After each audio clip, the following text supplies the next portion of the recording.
What's up guys, Brad here from Piney Grove, and I did a thing yesterday. I bought a new truck. Well, at least new to me, and I'm kind of angry about it. Not because of the truck I bought, because it's a beautiful truck, and it's nice, and it's low mileage, and I wouldn't have bought it if I didn't want it. But the reasons why I had to buy this truck are what's got me a little frustrated. So this is a 2018 GMC Sierra. It's got 26,000 miles, and it's very similar to the truck that you've seen on Piney Grove for the past 3 years that we've been making videos. I had a 2014 GMC Sierra SLE, bought it brand new, pretty much didn't have any problems with it for 10 years. It had 120,000 miles, and about 8 years into a new truck, I've had 3 new trucks in a row.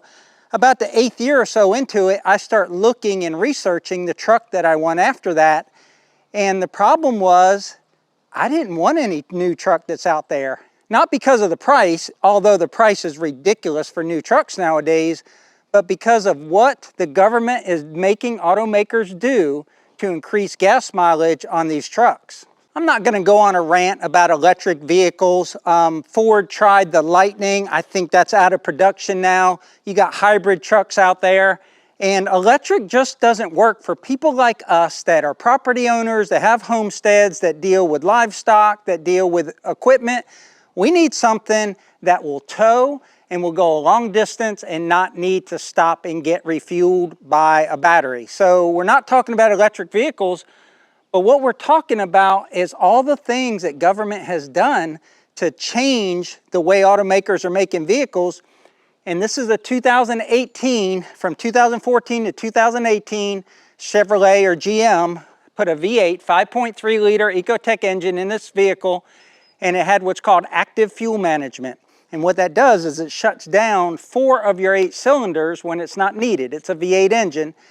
And then it runs on 4 cylinders so that it gets 1 or 2 miles per gallon better than if it's always in V8 mode. Well, the problem with that is it destroys your engine. It reduces the oil that goes to those 4 cylinders, and you get lifter failure.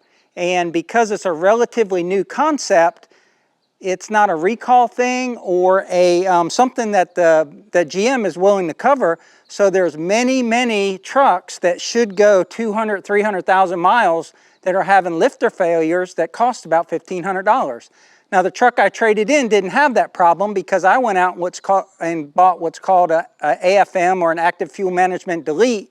And it basically tells the truck never to go into 4-cylinder mode and always stay in V8 mode. But I shouldn't have to do that. I shouldn't have to buy something aftermarket to make my truck last as long as it should have. But it's not just active fuel management. After 2018, starting in the 2019 year, they went to what's called dynamic fuel management, where instead of shutting off the same 4 cylinders, it randomly shuts off cylinders to get better fuel mileage. I guess that was to address the problems with active fuel management. But bottom line is, it's not good for the engine. It was made with 8 cylinders. It should run on 8 cylinders.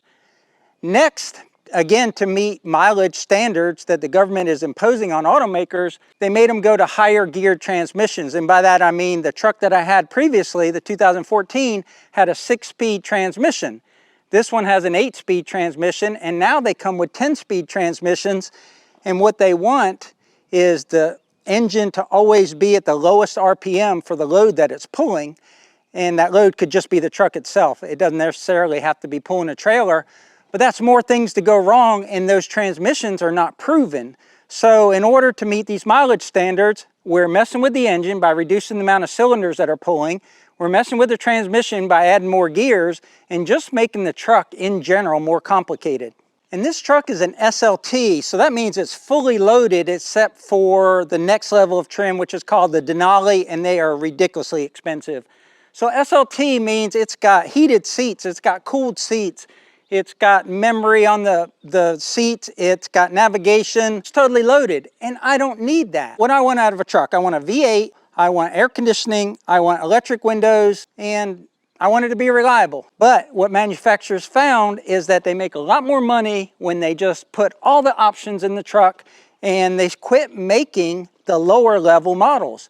So I can't even go out really and buy the truck that I want that's a 2024 because they're making all high-end pickups, and the few that they do have out there that would be lower level are at a base level that I don't want because they don't have the few options I do want in them. So it's like you get a fleet truck or you get a top-end truck. There's not much in between, and that's just frustrating. And that's the manufacturer wanting to make more profit because they can make a heck of a lot more profit on a high-end truck than they can the lower models. So you just don't see as many of those lower-end models on the lots anymore. And now that last rant applies to all manufacturers, but last year we were buying my wife, Deb, a new vehicle, and we wanted to buy a Toyota Highlander. And that's a very popular vehicle, and we were just coming out of the pandemic. There wasn't a lot of them around, so you had to pay full price pretty much for them. But what we found, kind of like the GM engine I just talked about, is that Toyota went to a turbocharged 4-cylinder in the Highlander after 2022, after having basically decades of success with their 6-cylinder. And we didn't want an unproven engine, we didn't want a turbocharged engine, and we didn't want a V4 or a 4-cylinder engine.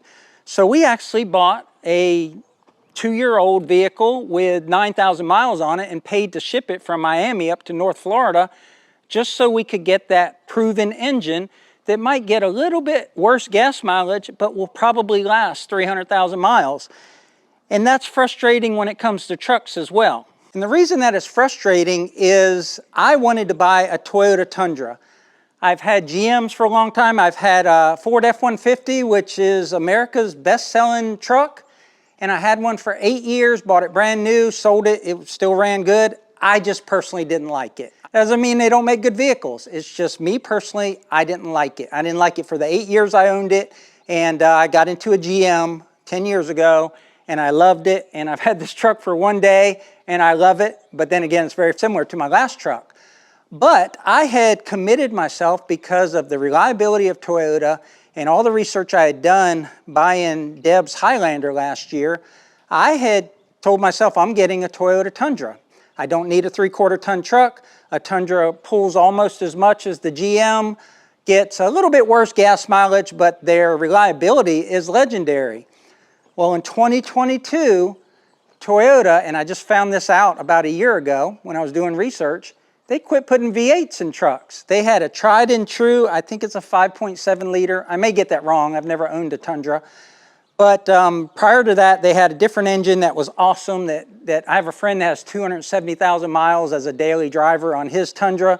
The newer model Tundras up to 2021 had, I think, the 5.7 liter V8 that was just bulletproof. Their transmissions are good. I actually test drove one the other day, and it's an awesome truck. Things I didn't like about it, and the reason why I didn't buy an older Tundra is because there's no room inside of them. And by that I mean I keep a lot of stuff in my truck, like tow chains and spare parts for tractors and stuff. And in a Tundra, there's no under-seat storage in the back. And in this truck, there's a big bin. So that was kind of the big reason I didn't buy a used Tundra. But I really wanted to buy a brand new Tundra because I buy a new truck about every 10 years, take care of it, sell it, or trade it in for a good value, and then get the next truck. And I feel like I'm ahead of the game when I do that. So I'd rather buy new, because with a truck buying it used, you're not really sure how it was used before, as far as was it abused, did it tow a lot. In this truck, I have a lot of confidence. I've seen the Carfax, and it's got 26,000 miles, and it's 6 years old. And the inside and outside is absolutely immaculate. I feel like it wasn't abused. But getting back to the Tundra, they went to the V6, again for fuel mileage. I think they have a turbocharged V6. They also have a hybrid, and that's just not something I want. So I couldn't even buy a new Tundra. I don't like Fords. I don't really know anything about Dodges. So I literally had no choice for buying a new truck that I had confidence would last. I'm not saying they won't last, but there's no data out there that these V6s that are turbocharged are going to last 300,000 miles like a good old-fashioned V8. So for all of those reasons, that's why I now have a 2018 GMC Sierra SLT, 4-wheel drive, Z71, totally tricked out, and 26,200 miles, I think. I've already put the delete in it so that it won't go down to less than 8 cylinders. And if I take care of it, I'm in my mid-50s. This possibly could last me 20 years old. It could possibly be the last vehicle I buy, assuming I don't wreck it and take care of it, which I take care of my stuff. I would love to hear your thoughts on the things that I've mentioned in this video. Put it down in the comments down below. Do you agree with me that fuel standards and the government has really messed up the selection of vehicles that, or at least trucks, that we can buy that are available for us to purchase out there? And also that manufacturers have got way too greedy in offering us high-level trucks so that they can make the most profit. I look forward to reading those comments, and until the next one, y'all take care out there, and remember, life's short, tractor hard.